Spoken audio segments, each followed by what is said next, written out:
Welcome back to How Soccer Explains Leadership. Thanks again for being a part of the conversation. Thank you for engaging in what we get to talk about here, these great conversations we get to have with so many great people who are in the game. I'm Phil Dark, your host, and with me, as usual, is my brother, my partner in what we get to do here. Paul, how you doing, man?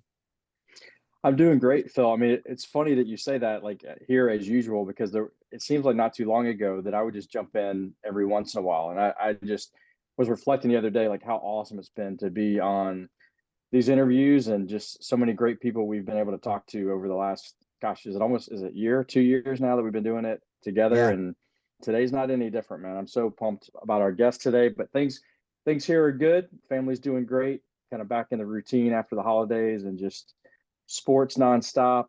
Yeah, just I was laughing today. I was going to post something on the great web that we have of social media about if anybody needs anything, I have the answer for you. I realized today taking boys to school today that my boys know the answer to, they know all things. So I felt like I should give a service to the community by saying, hey, if you need anything, please direct message me because I can ask my pool of four boys any question in the world and they will know the answer. So Absolutely. Yes. I'll throw that to our community today and say, if anybody needs anything, please reach out because I have a network within my own household, boys ages 6 to 14. They know everything. So There it is. please feel That's free to correct. reach out to us at any time.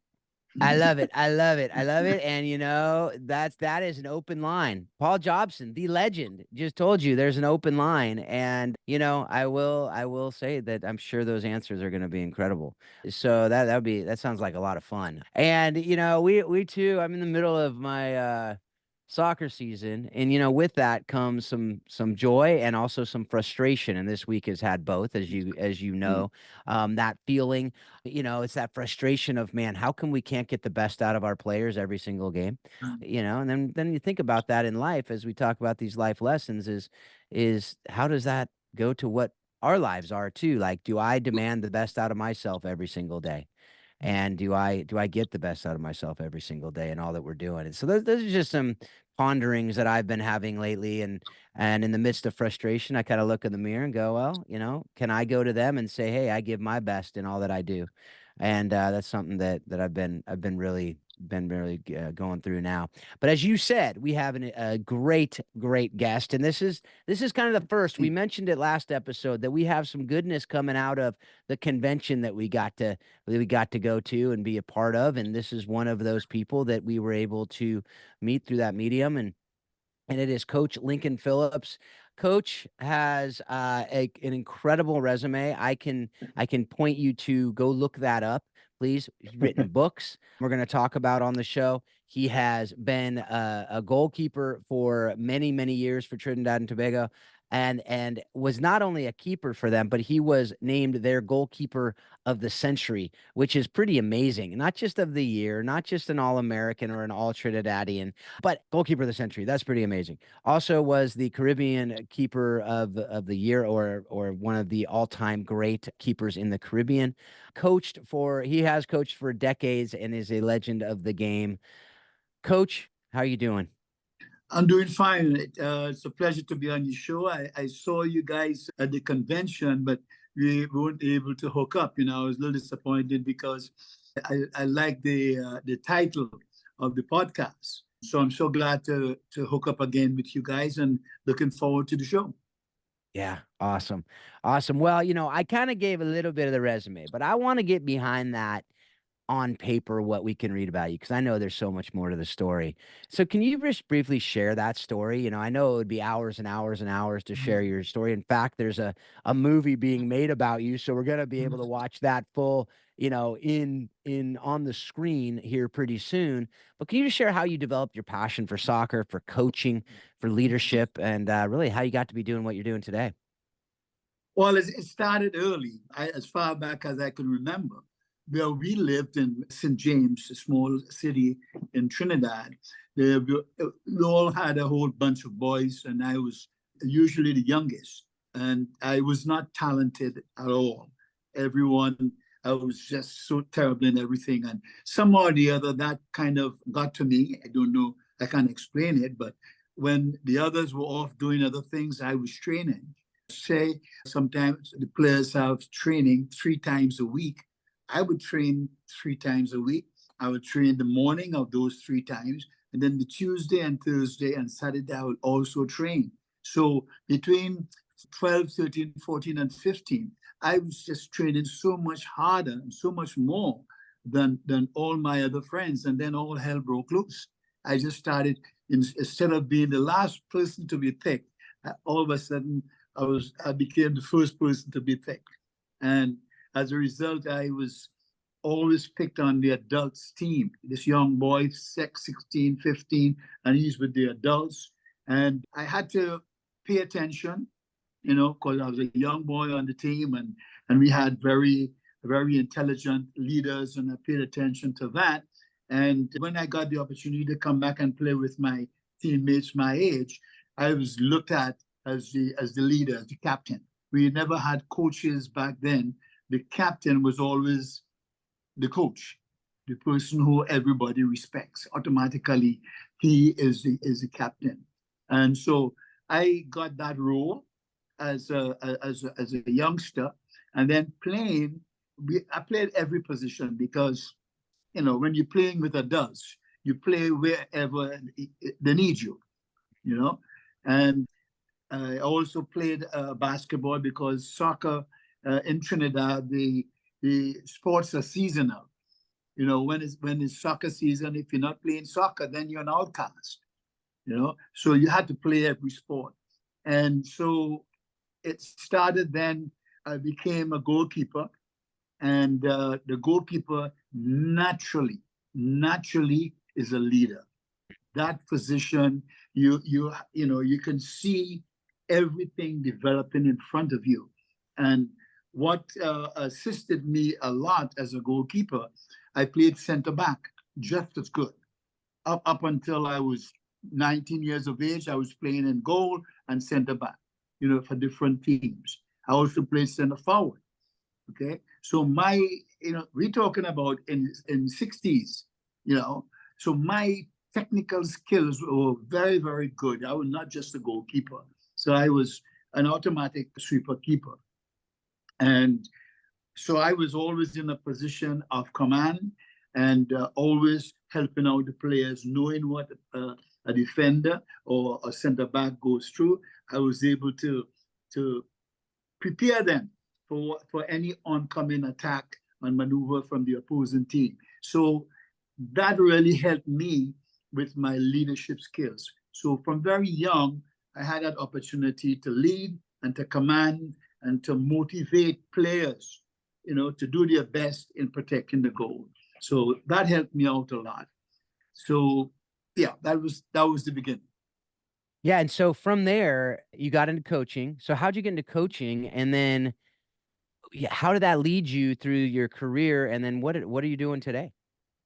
Well, I was playing with my my high school team, and that's where when I was 18, 19, that was where I started to blossom in my talent.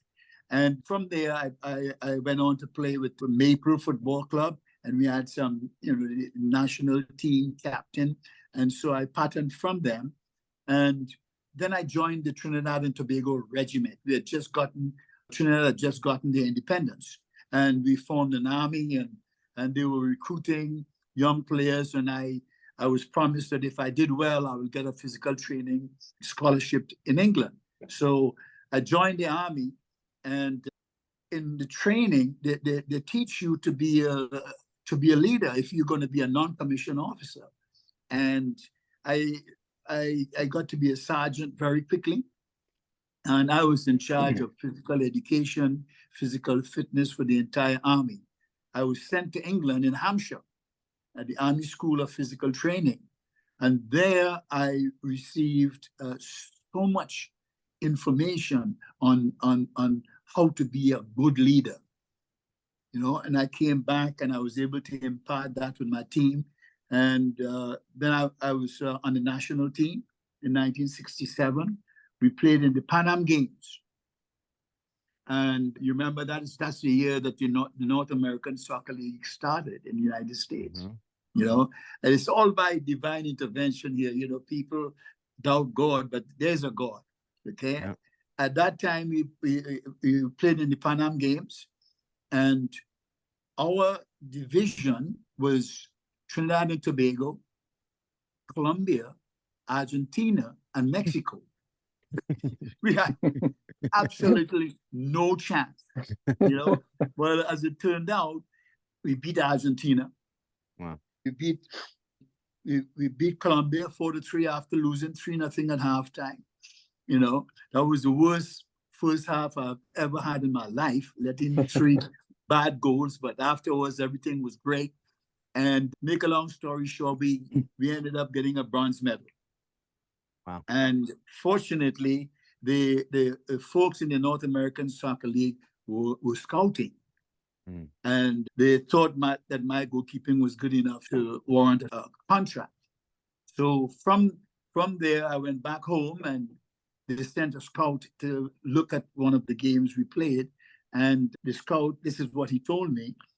He came in 10 minutes before the end of the game. And I made 2 of the greatest saves I've ever made in my entire life. They were so great that I never made them again in life. And so you can imagine, you know, the Lord really prepared this. You know, he came in just in time, stood up behind the goal to see me make 2 fantastic saves. And this is what he's telling me. And when I made those saves, he says, Baltimore Bays. So I got a walloping contract of $7,000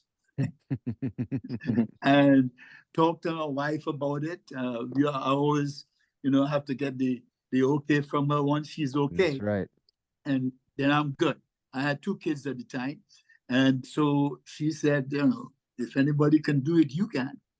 And so with that, I was off to the United States to play professional in the North American Soccer League with the Baltimore Bays and Gordon Jago as my first professional coach.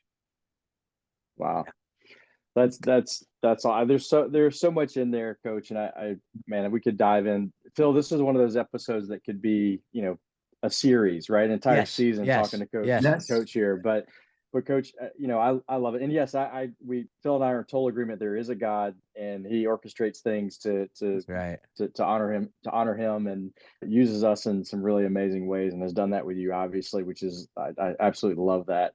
And yes, you are. If I didn't already know you were a smart man, now I really believe it, because, you know, you confirmed it is smart to check with your wife before you make any major decisions, right? So, so we're all in agreement here. If we weren't before, we're all unified in this. But Coach, through all of these things, and through your amazing career and all the things that God's allowed you to do and provided for you, what would you say is your personal why? And maybe through your life, your why has changed. But what would you say has been your why? What has been your life purpose, and how do you feel like you're living that out?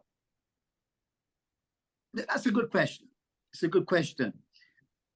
When I was in the period where I was not a very good athlete, you know, I had 1 or 2 people. One of them, his name is Carlton Doe. The other one is Pa Aliong. And they just took an interest in me, you know. And they you know, the things they said to me, they didn't correct me, okay? There was no criticism, only when I did things right. I didn't know it, I didn't understand it then, but I understand it now, okay? They never criticized me, okay? They always told me when I did something right, they commented on it. So that was a good feeling.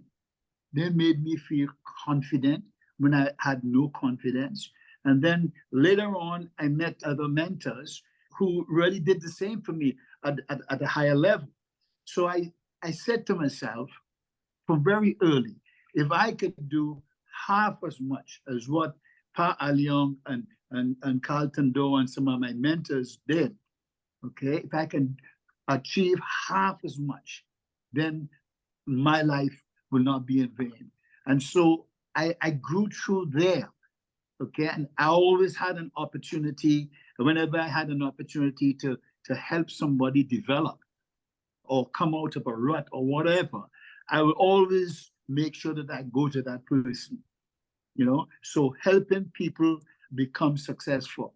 And I was a very successful athlete, and now my job is to help other people become successful.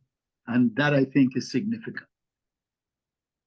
Yeah, that's amazing. I think that speaks really well to a lot of people that listen to our podcast, and they're, either young coaches or veteran coaches. And I think we hear, over and over again, just that the impact that we can make as coaches, not even when it comes to the X's and O's of the game, right? But how are we impacting? And I love what you said about, your mentors and people that spoke into you and really hit the positive, right? Because when we do something wrong, we usually know it, right? Yes, so we don't really need yes. somebody to remind us that we've done something wrong. And I'm guilty of doing it as a coach and as a parent, for sure.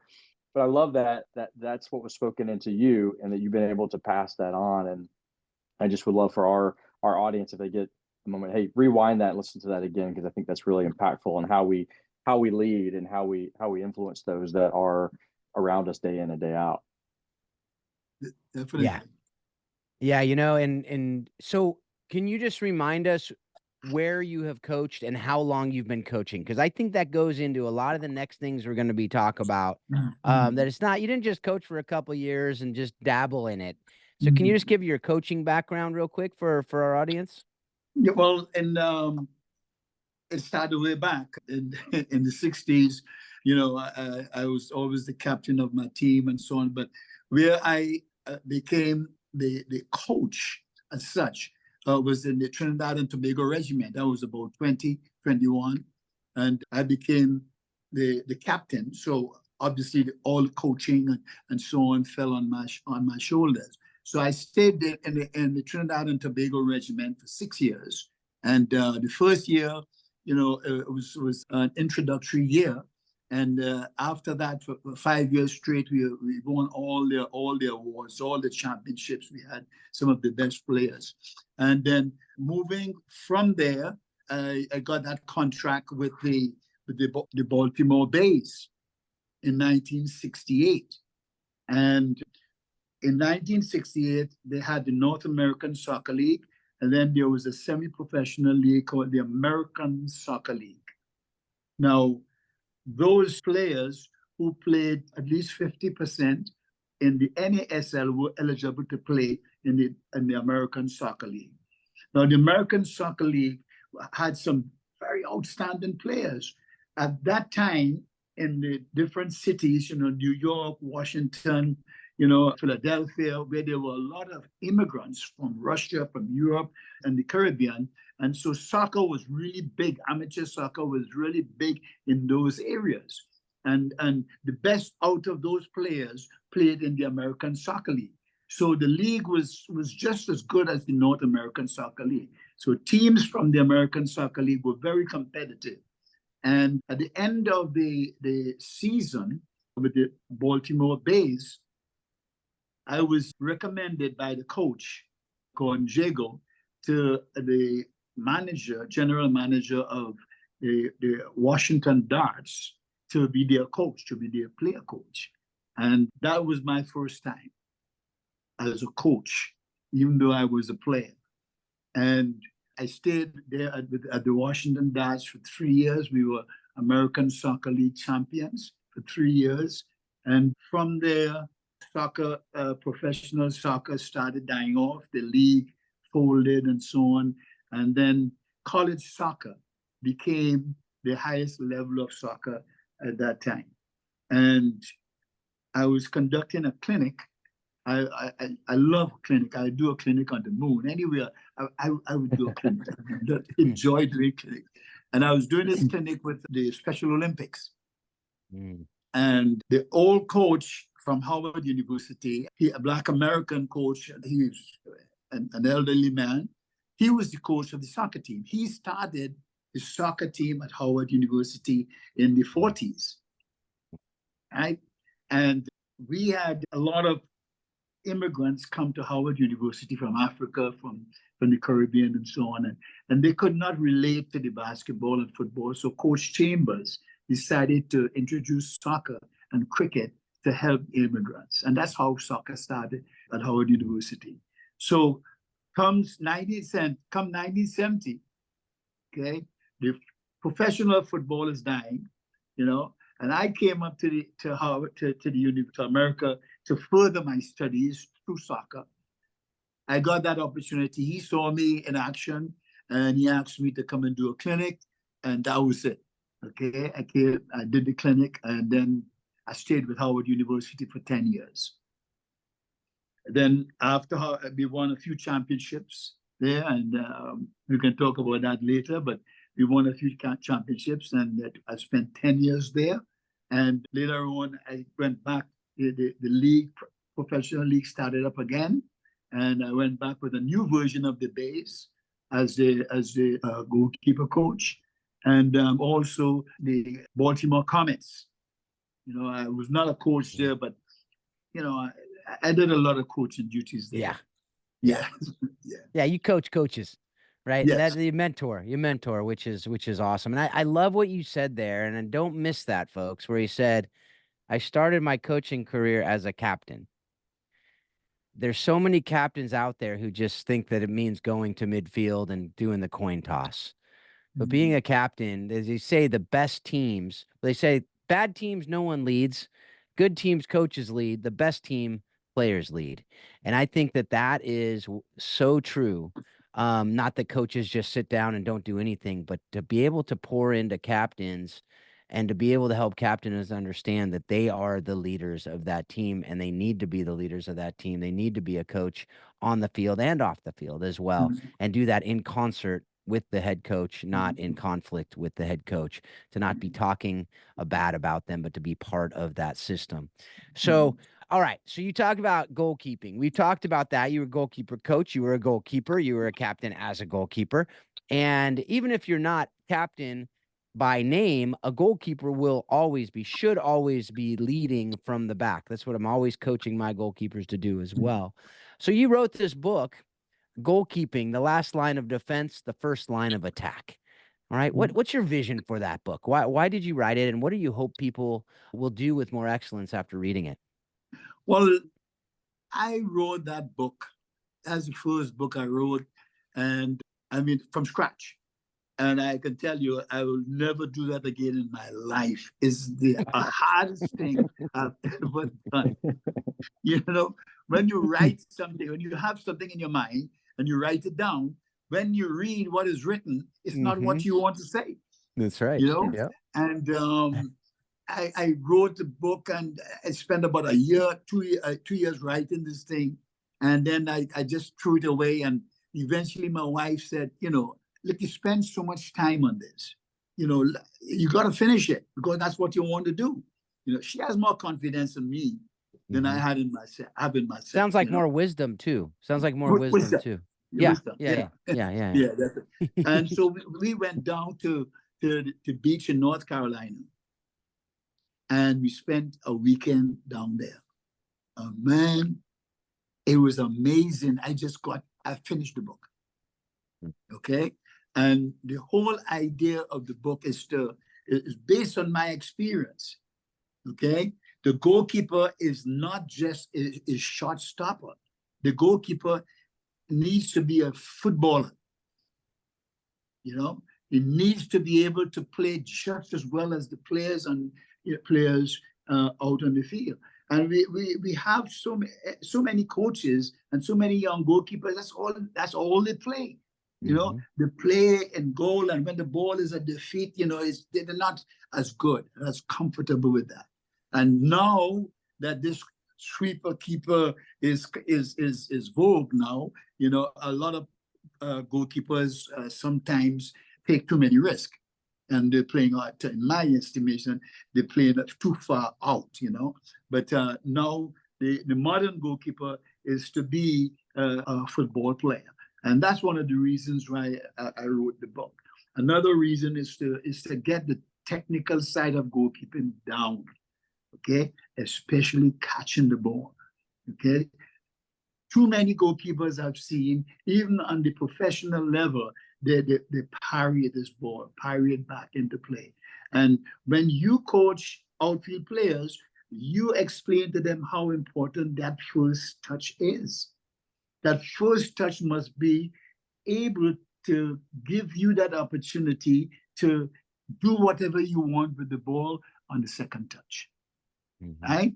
I call it the sophisticated first touch. And goalkeeping is the same. Okay? We must try to catch the ball as often as we can.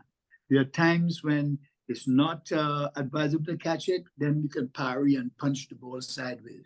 But too many goalkeepers put the ball back into play. And I focus a lot on the technical aspect of the game.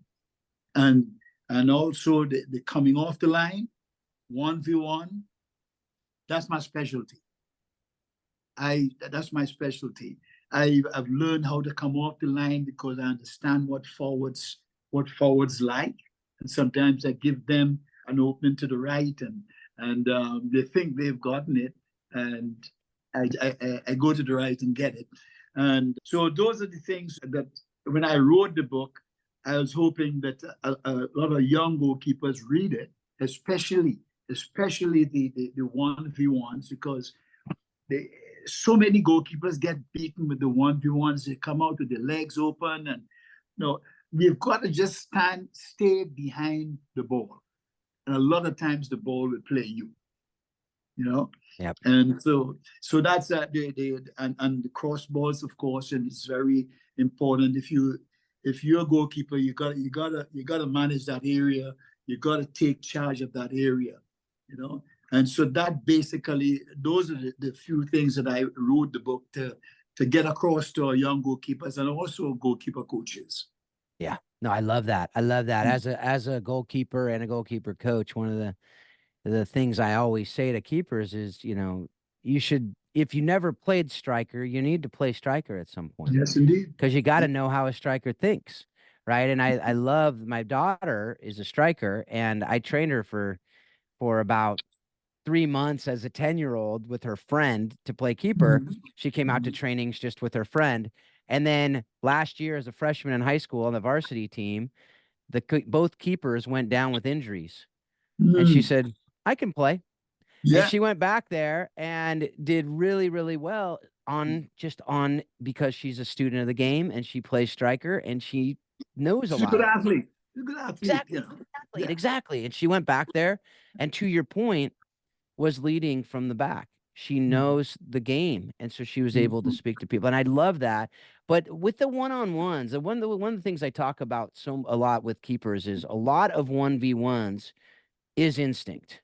Is when to come out and to know that. And that can be developed, but a lot of it's just, you got to know when to come out. How much do you think of that is teachable? A lot of it. When we practice the goalkeeper, excuse me, in catching the ball, we go over that all the time. Diving, we go over that all the time so the body becomes accustomed. But how many times do we practice the goalkeepers with 1v1s? We really, goalkeeping coaches really do this. And what I have done with a lot of my coaches is to set up a defense and play the ball through. Okay, so the ball is traveling X amount of miles per hour. The goalkeeper has to judge whether he can get to that ball or not. And the body, the human brain is such a magnificent machine that it makes those adjustments, but it has to be done regularly. At half line, you have 4 defenders there, you knock a few balls through, and the goalkeeper will come out and get it. Sometimes you knock one 50-50 or 60-40 in his favor. And the goalkeeper will get an opportunity to judge when the speed of the ball, the distance the play is coming at, all of those. The brain will take care of that. But it has to be done on a regular basis. So it is teachable, very, very much so. Yeah. Coaches don't miss that. Too often we say, okay, goalkeepers, go train on the side. Yes. Go train on the side, go do your thing, get shot at, go warm up, and then we'll do some drills and we'll shoot at you. And we get all the blame when a goal is scored. Yep. Yeah, for sure. But like every other skill, it's got to be trained over and over and over to become that muscle Exactly. memory that you talked about. And if Yeah. you're not training that over and over in actual game speed, which is, you can't do that game mentality Mhm. just with a coach kicking a ball over here and having them come out, because you can't Exactly. replicate that game speed. And so to be able to do that, and that takes commitment to training the goalkeepers as part of the team and not just be as collateral of, oh yeah, you'll get the training because of the drill that we're doing. You Right. have to focus on the keepers actually being trained, and they With have the to do it team. over and over. Yeah, with the And team. with the team. You know, long ago the goalkeepers never used to get any special training, but then there came a period where everybody recognized that yes, the goalkeeper is a specialist and he has to be trained in this specialty area. And they took the goalkeeper off in a corner and they would work him to death for the whole full practice Mm-hmm. session. And only when you want to do shooting practice, you know, target practice, he comes in. But Yep. now it's changing. Okay. The goalkeeper, of course, he needs to do his individual training. We could do that before the session or maybe after the session. But once he starts training with the team, as often as possible, he should be involved in a game-like situation as a goalkeeper. We should not miss that training session to get him acquainted in situations that are similar to the game. Yep. All right. So now we have a couple age-old debates I'm going to ask you. All right. So corner kicks. Mm-hmm. Defenders on the post or no defenders on the post? I would live and die with a defender on the first post and a defender on the last post.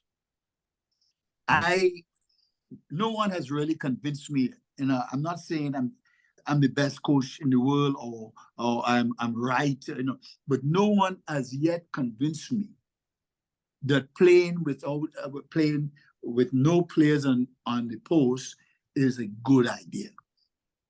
Okay, people have told me you have numerical superiority, you have more defenders than attacking players. To me, that don't make sense because I've seen one player jump over three players and head the ball and score. You know, so that doesn't work for me at all. I think American goalkeeping coaches should start questioning things because we are not beginners in the game anymore. I have seen some goalkeeping training and on internet, and it's absolutely fantastic. We have outstanding goalkeeping coaches, but we must not take verbatim what happens in Europe. Okay, we have to ask ourselves, does this make sense? Okay, now the goalkeeper, when I put two players on that post, they have a small goal post. Let's say from the post, they go about a yard, okay, and you make a little goal post there. And on the other post, the same thing. That is his goal, okay? And when the ball comes over, they protect those two spots. That gives the goalkeeper just 6 yards, a goal post of 6 yards instead of 8. Mm-hmm. Okay? Now, I know for me that I have two Trojans in the back. And so anything in the air is mine. I go out for that ball that's lofted across the goal without any fear. And even if I get there late, I know I'm covered. You know? So I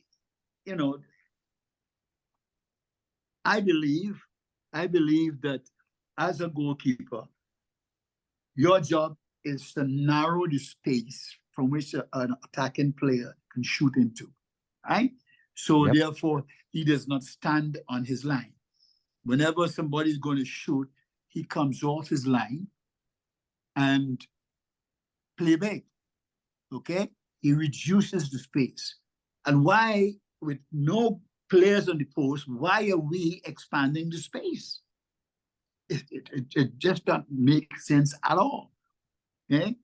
So if we are to use one person on the post, then I would prefer to have that person be the front postman, first post person, right? And then on the second post, I would have that player about 3 yards away from the post, but he must be trained. If the ball is lofted to the center of the field, okay, he must be trained to come back into that post, into that position. You know, and if because I'm not saying I'm 100% correct, but some people, you know, like to have one on the post, and they have a reason to feel good about it. So if you're going to do that, then you must train the players to protect that position. Yeah. And I would venture to say that most goalkeepers would agree with you. It's a lot of the coaches that coach their team to not do that never played goalkeeper. And I agree with that, because the keeper has got to own the box. Yes. And the keeper can own the box a lot easier if he or she can go out, punch the ball away, catch the ball, and have confidence that there are people behind me. But the thing that you said there that I think is the biggest teaching point of all has nothing to do with post or no post. It has to do with the fact that you said we as coaches need to question things.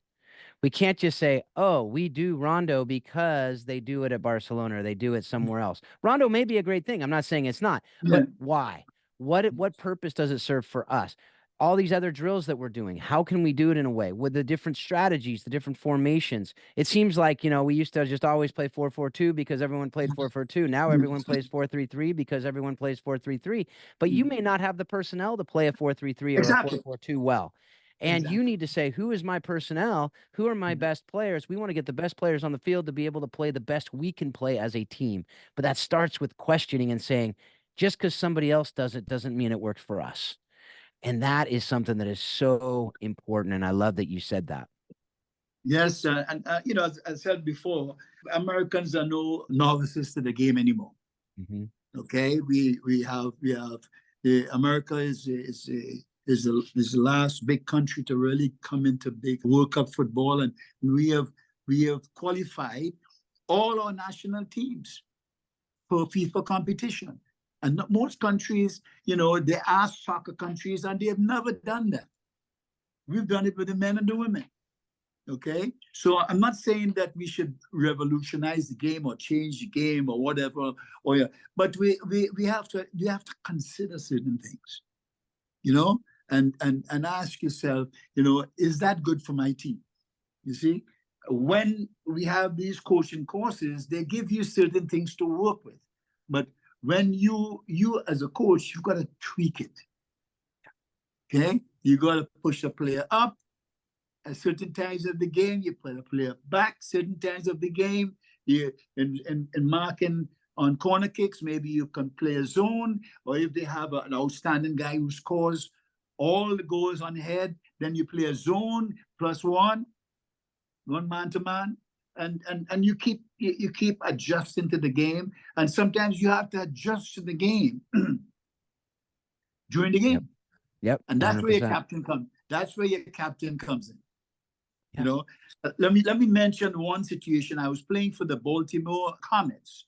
We were playing in Dallas, and at that time, Kyle Rote Jr., an American, he was the top goal scorer in the league, and he was just superb in the air. No one could beat him in the air. So the game that we played in Dallas, wet day, and the first 5 minutes, he got a long throw in, headed the ball to far post. I don't know how they didn't score. All right. So immediately I called back my tall English center forward, had my center back mark him at the back, and my center forward mark him in front. And that was the end of Kyle. If I had waited for the coach to make that change, we would be in trouble. So as you said, the captain has to make decisions because he is the coach there on the field. He is definitely a leader. Yeah, absolutely. And I think, the initial question was, post or not post, but I think that, and I loved everything you had to say. And I'm the one person on this call who's not a goalkeeper. Okay. So that's I'm not the goalkeeper. But I think at the end of the day, the ultimate answer on that question is okay, what is the game bringing to the situation?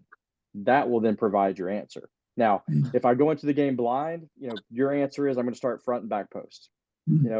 If I have information within the game before the game on a team and I know what they're doing on their corners, and maybe I make adjustments. Maybe I have that hybrid player, right, that on the back post maybe doesn't start on the post but shifts back into the post when the ball is serviced, right?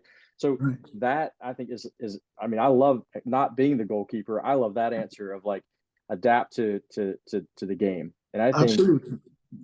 to your point, there are too many coaches that adopt a philosophy that becomes their philosophy and they hold so tightly to it. They never become learners of the game and then can never teach the game. Exactly. The coaches that say, hey, what is the game bringing and how do I adjust to it?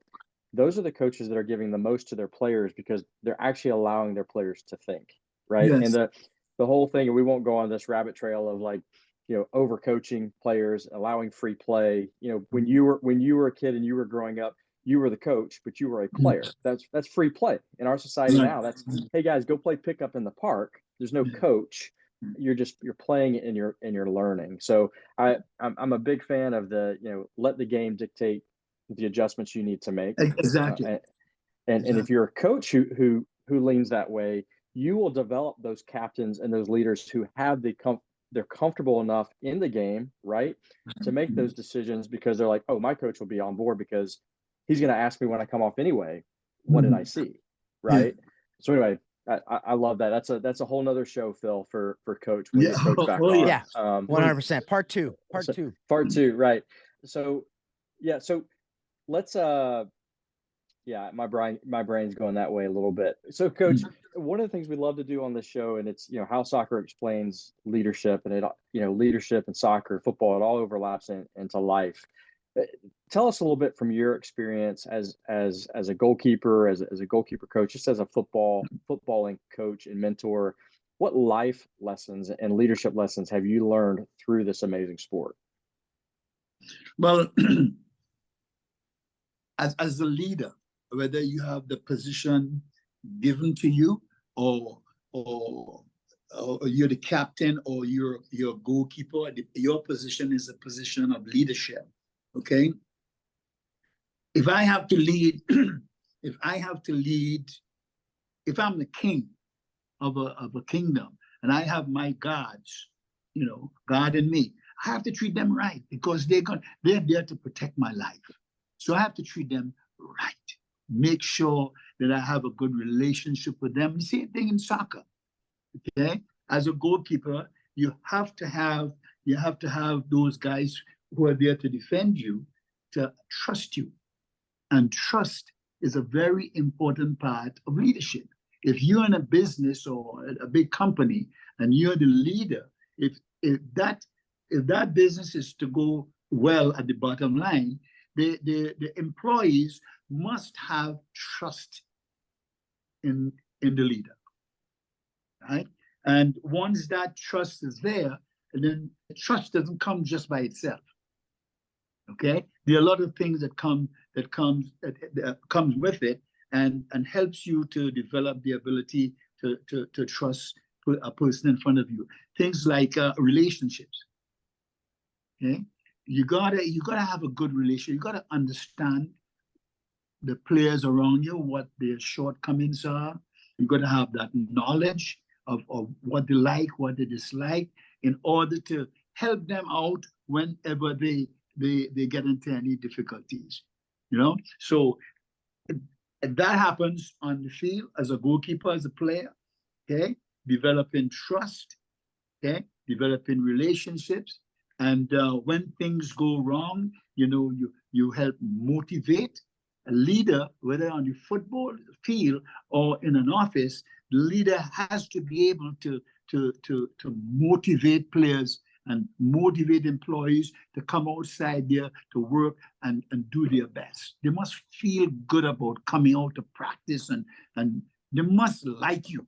They must like you. If they don't like you personally, they'll like your style because you're fair and you're honest, and you help them when they're down. Same thing in soccer, same thing as an executive. So I think the sport and the soccer in particular is a reflection of life. It's a mirror of life.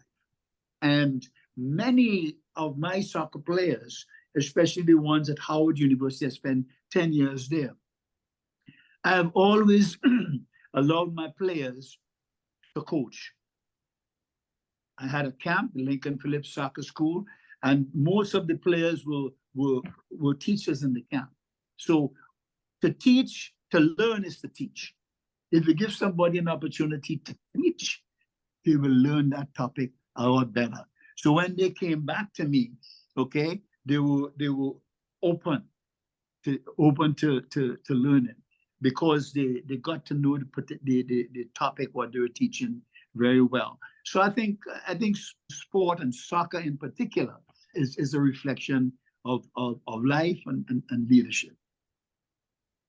Yeah, 100% agree with that. It's funny you mentioned that about allowing players to coach. I found as we were doing camps through our career and allowing players to coach, how much more understanding they had of the game just by teaching and giving to others and selfishly, and this isn't the reason that you do it, but they also tend to understand a little bit more your role as the coach. And tend to have a little bit more respect. We would have things in our spring season where we allow our girls to take a session. Hey, you guys plan the session, put it together, lead the session, and it never failed at the beginning. Like, yeah, no problem, we got this, coach. And the next day they come in, we don't know what to do. What do we do here? How do we put this out? So either that or they come and do the same thing you've been doing all along. Coach, and that would be it. Hey, coach, think about doing the session you did last week. What do you think? I'm like, no. You can't do that. That's cheating.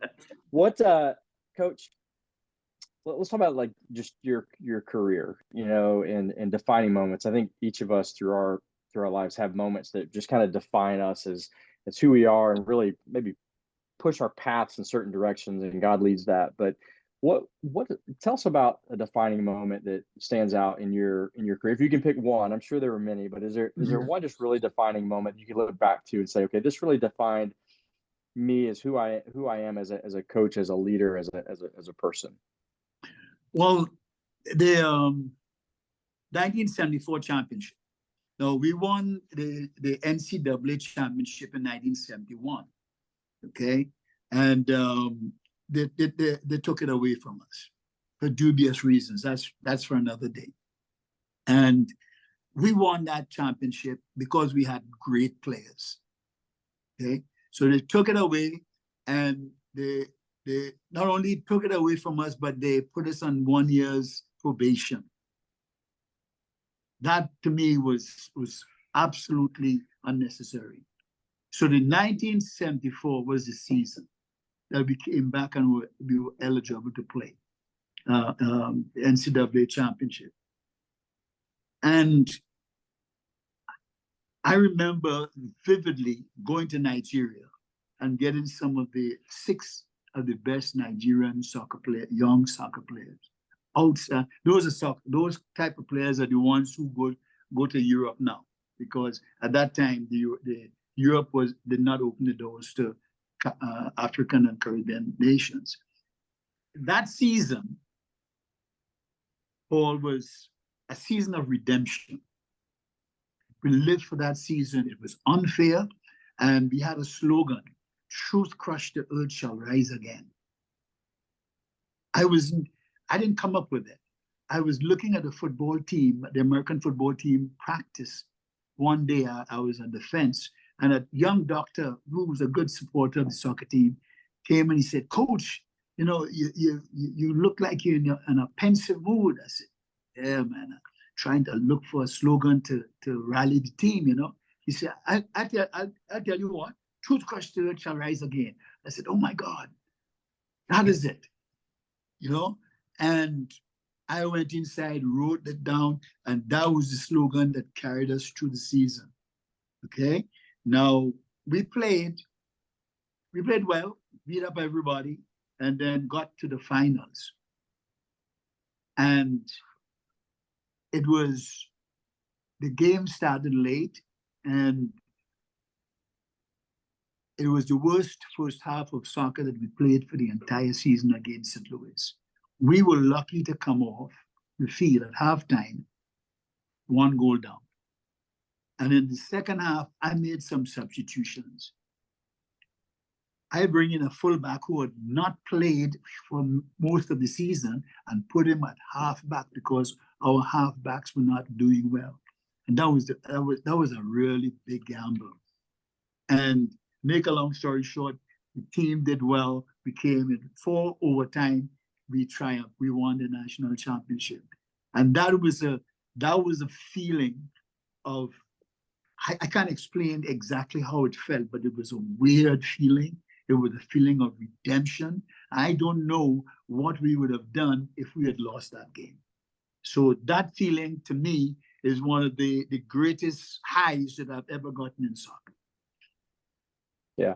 And Coach, I want to, just say this. I don't know that any of our listeners can probably really ever really understand everything that underlies that from 1971 to 1974. I just don't think that we can. And I mean that out of respect. I just don't think we can. And I value that and appreciate you sharing that. And that is a massively impactful story. And I appreciate you sharing that. And I think it's awesome. And again, I think that's episode 4, Phil, of the series. We'll talk about Coach Phillips from Howard. And I just think that's amazing. Can you repeat that slogan for us one more time, just so we catch that? That's by Emerson. As truth crushed to earth shall rise again. Love it. I love it too. Yeah. I just couldn't help but to think back to our interviews with, and we did have a part 2 of that one. So maybe that's foreshadowing with Clyde Best. And just, for those of you who don't know, Howard is a historically Black, institution. And that time was a tough time. And I know Clyde playing over, in England during that time, and then coming to the NASL and playing here, and just hearing through a lot of the things that he had to go through, and how he dealt with them, and dealt with them with class, and dealt with them in character, and to build character. But no one wants to go through those things. No one had, and he did not even get into details to know that there are things that are warring against us at different times. And the life lesson out of it is, what can you do? What is the controllable that you have, is to do your best, to keep going hard, to keep doing it, to keep going after it. And that's that. I love that story. Love that story. All right. So Coach, I read in an article that you wrote, I believe you wrote it, or someone wrote about you, but you had said, you've described being a coach as an awesome responsibility, because a coach is a, quote, mentor, friend, disciplinarian, taskmaster, therapist, and confidant who shapes and influences the lives of others. Too many people just focus on one of those things or a couple of those things and miss the rest of them. Why is it so important to be all those things, first of all? And secondly, who is a coach other than yourself, other than Paul Jobson, of course, who is a legend in the game? Yeah. Thanks, Phil. But thanks. Other than that, who is someone who modeled that for you, that taught you that, and who lived that out that you could learn from, and what kind of set them apart? Well, that was Coach Chambers, but the previous coach at Howard University, Theodore Ted Chambers. He was the soccer coach, didn't know anything about soccer, but started the game to give the foreigners an opportunity to play. He was just, when I came to Howard, remember I told you I spent about 6 years in the Army. I was a military coach. I moved everybody from right to left in grease lightning time, and I was an autocratic coach, And when I came to Howard University, I had very intelligent players, you see, and sometimes I was too harsh on them, and then he was able to nonverbal signs. You could see when I said something, it didn't please him. He would look down and he'd look at me and he'd give a little smile and so on. So I got to read him very well, and as a result, he smoothed the edges for me, and I became a less of an autocratic coach, and I became more democratic. and I slid from autocratic to democratic, backward and forward, based on the teams that we had at the time. But apart from that, some of the players, one of them was in med school, and before he went to med school, he was married and had about 3 or 4 kids. He's living in an abandoned home. He got to find out, and he was able to go to them and bring food and different things. I'm getting a little choked up thinking about it, when the same player told me the story of how many times Coach Chambers came to them and they had nothing to eat. They don't know where anything was coming from. He had that human touch. You see, humanity is the greatest human value you could ever find. If you are a good coach and you are blessed with humanity, you're going to be one of the best. Okay? If you're a doctor and you're blessed with humanity, you're going to be one of the best, because that humanity is that ability of an individual to look at somebody. It doesn't have to be somebody he knows, but somebody, and know right away that this person needs this or that, and provide it for him or her at the right time, at the right moment. If a person has that ability, and Coach Chambers, I learned that from him, and so he was one of the guys that really influenced my philosophy. And the other one was Harry Kehoe, coach of St. Louis University. When we played St. Louis University 3 times, we won twice and they won once. Okay, it was all white and we were all black. And the respect that we had, whenever we played teams, they would call us all sorts of racial names and so on. St. Louis, respect, tons of respect. Really respected each other's ability. And as a result, sometimes during the height of the game, Harry will walk over to me and we'll have a conversation. And people can understand how we could do that. But, it was just like great people meeting one another and understanding that the game is, we can't do anything about the game right now. The game is up to the players, and when they took the championship away from us in 71, we beat St. Louis. They decided to give it to St. Louis, and Harry Kehoe refused it. He said, St. Louis wins soccer games on the field. And besides that, I know Coach Lincoln Phillips. He's a gentleman, and I will never do that to him. Every time I tell that story, it just touches me. I love him, and all the players from that time, whenever they meet up with Howard University players, they meet up with big hugs and so on. It's just a bond between St. Louis and Howard University players during that time. Yeah, that's awesome. I love that. Yes. That's silence. Have nothing to say to follow up on that. That's amazing. And I'm assuming it's the same Kehoe family that's been around forever. Rob Kehoe, is that the same family? That's correct. Yeah. That's awesome. Ty Kehoe and all of them. They're just, oh man. I met Ty one day long after his dad died, and he came. I was looking at a soccer game, and he came up in the stands. He saw me. He said, I just want to meet you because you wouldn't believe how much my father loved you and worshipped you. I said, oh my God. Yeah. It's just the same, Good man. Harry Kehoe. That's awesome. That's what my kids are going to go to say to Paul someday.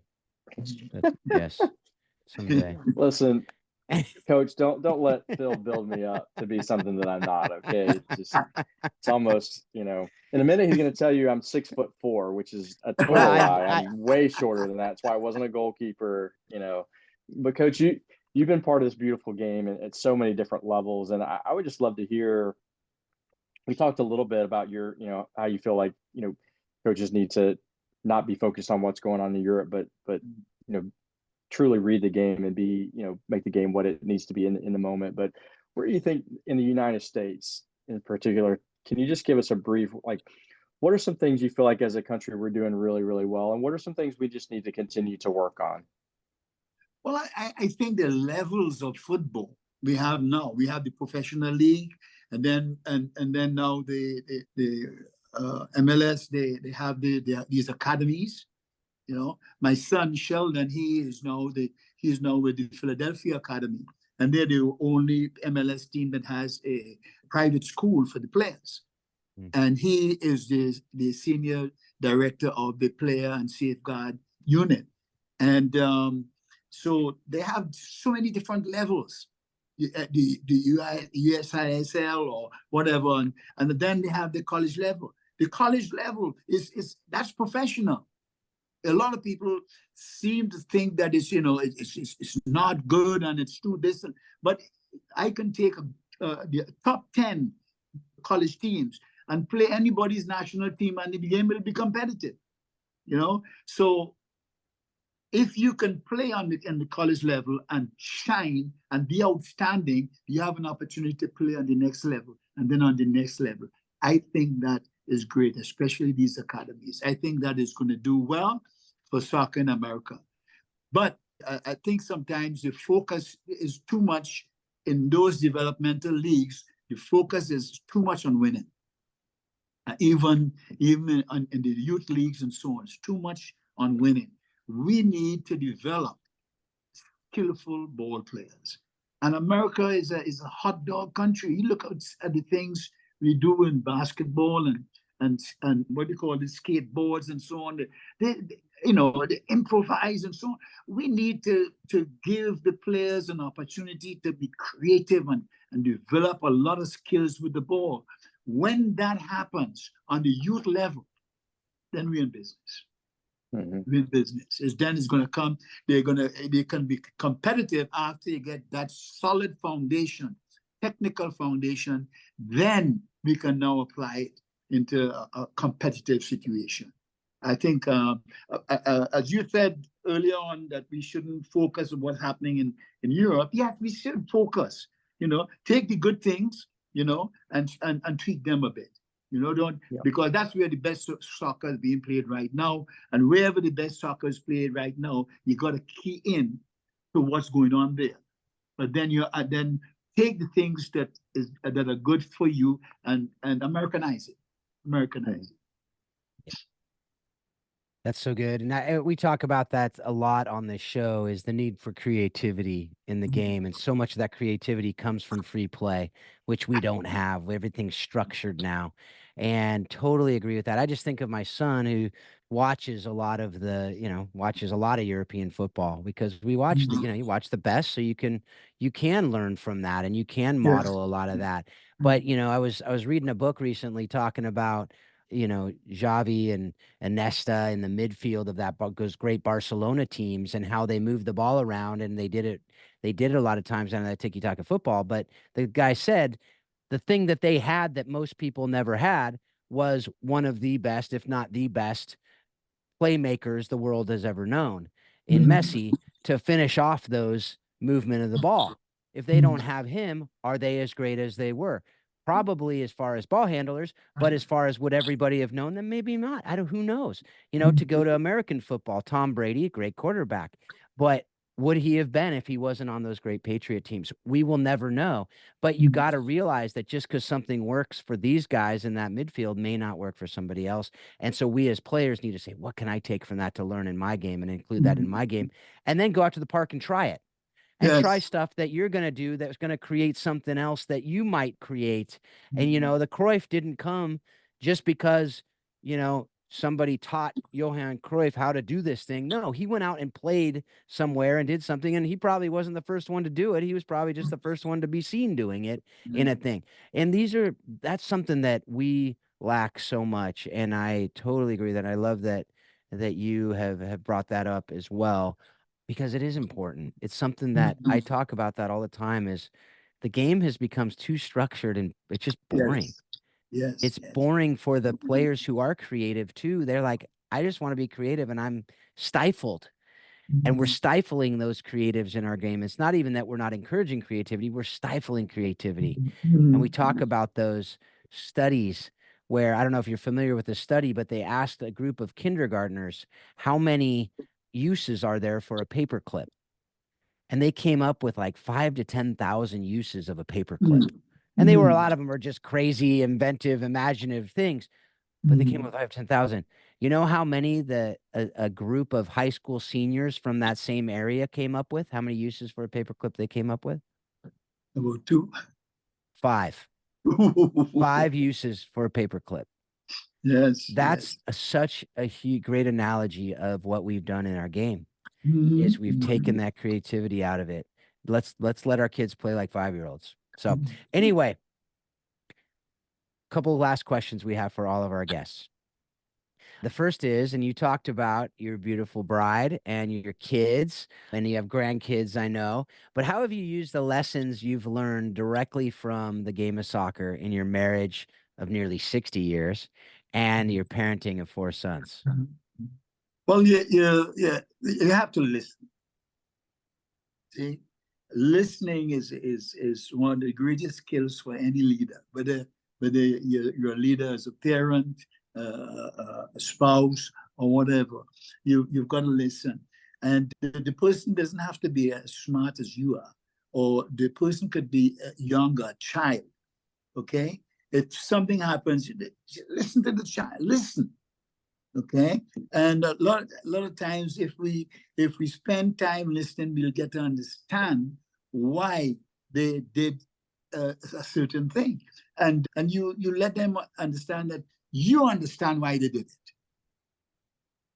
You know, and but that doesn't say it's right. That's not the right thing. But the mere idea that you tell them that you understand what they did, it kind of opens the ears and opens all the receivers to now listen to you, because you are his ally, you're his friend, because you understand.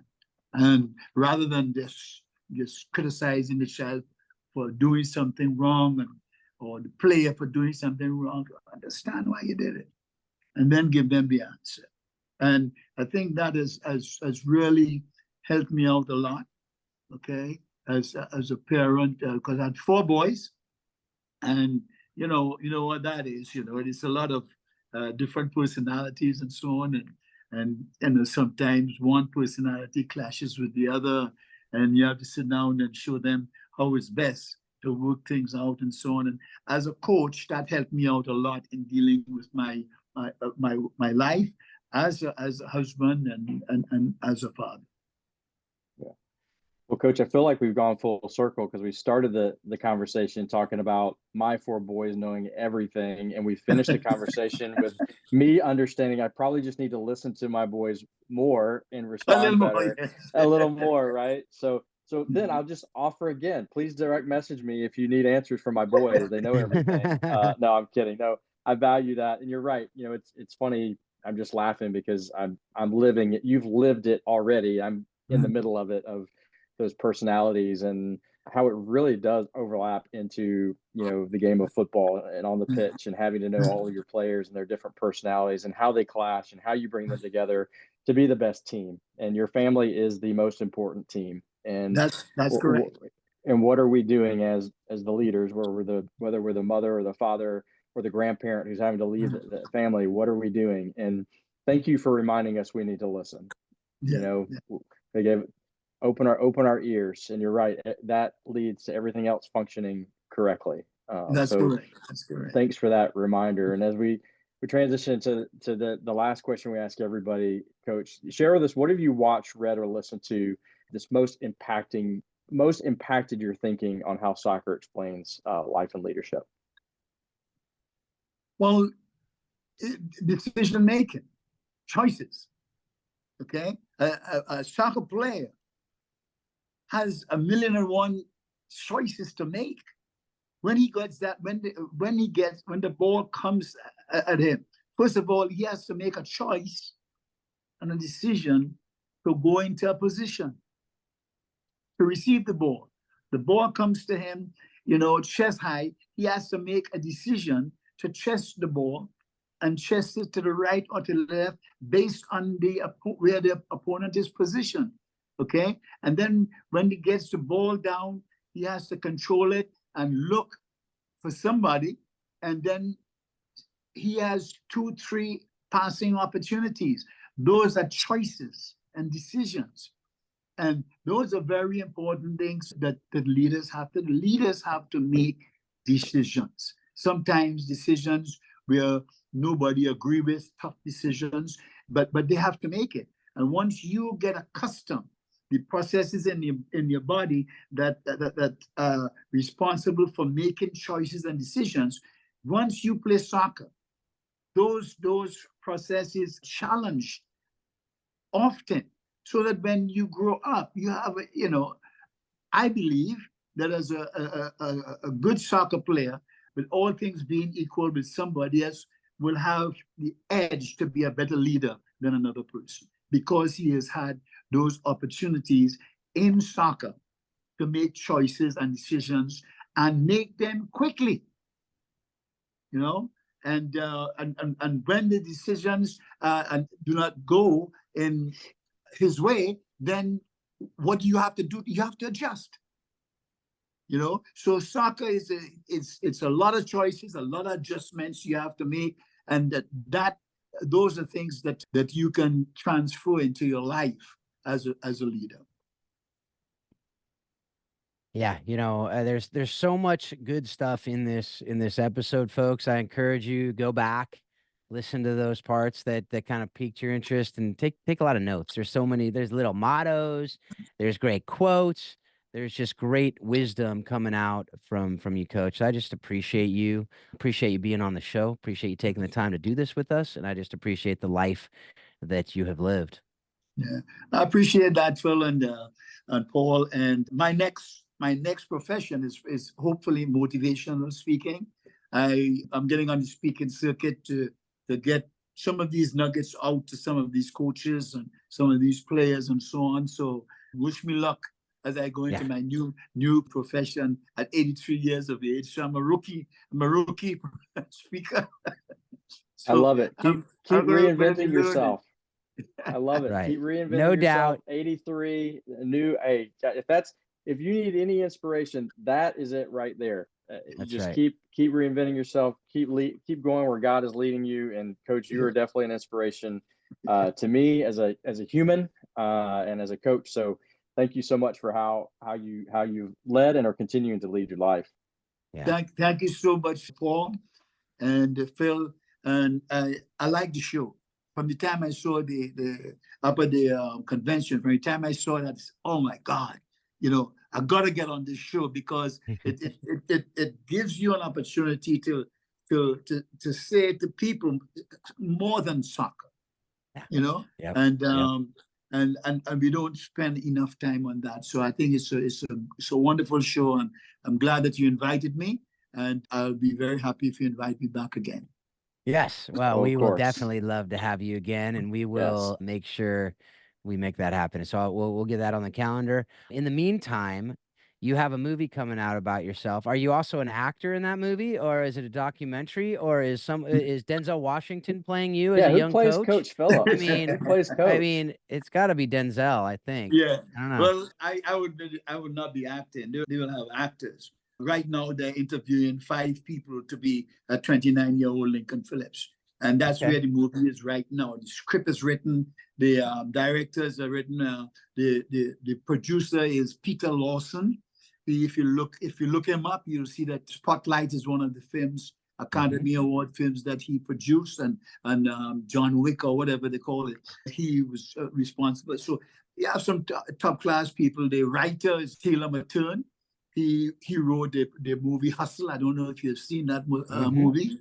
And so the script is written and it's ready to go. We just need to get somebody to play my role. Once that happens, it could be tomorrow, or it could be 5 months, it could be a year, because you can't interview all 5 people at the same time. It has to be one at a time. And sometimes one person might take 2 months before he gets back to you. So it's a long process. So I'm hoping that it can happen. It can happen within months. It can happen within a year. And so I'm very excited to see what kind of movie it turns out to be. Well, Very that exciting. is, if that's not a teaser for the next time we have you on, I don't know what is. I Seriously. mean, who is I mean, Paul, have they called you to interview for that yet? They haven't called me. I think it's because I'm not tall enough and I don't have any Okay, yeah, that's goalkeeper probably skills. what it is. That's what That's it probably is. what it is. You're like a mirror Yeah. image of Coach here. Yeah. So People are I going to don't get know. confused on the call. Yeah, I know. that's on true. this video. That's true. Yeah. That's Whatever, true. Phil. So anyway, all right, folks. Well, thank you so much for being a part of this show. Thank you for engaging it. Thank you for just taking the time. I do pray that you share it with others. I mean, this stuff is so good. And if you're learning from it, no doubt those around you will learn as well. As Coach said, be motivational with them, help them to learn and to be able to teach this stuff too. And so I do hope that you do that. If you want to learn more about Warrior Way, you can do that in the show notes. If you want to learn more about coaching the bigger game, you can do that in the show notes. We'll also have all the things we talked about in this episode, including Coach's book. We don't have the movie to share with you yet, but we will have him back on to talk about that movie once that's happening. And as always, folks, we hope that you're taking all that you're learning from this show and you're using it to help you to be a better coach, to be a better player, to be a better person in all that you do, to be a better spouse, parent, and friend. And as always, we hope that you always remember that soccer does explain life and leadership. Thanks a lot. Have a great Absolutely. couple weeks.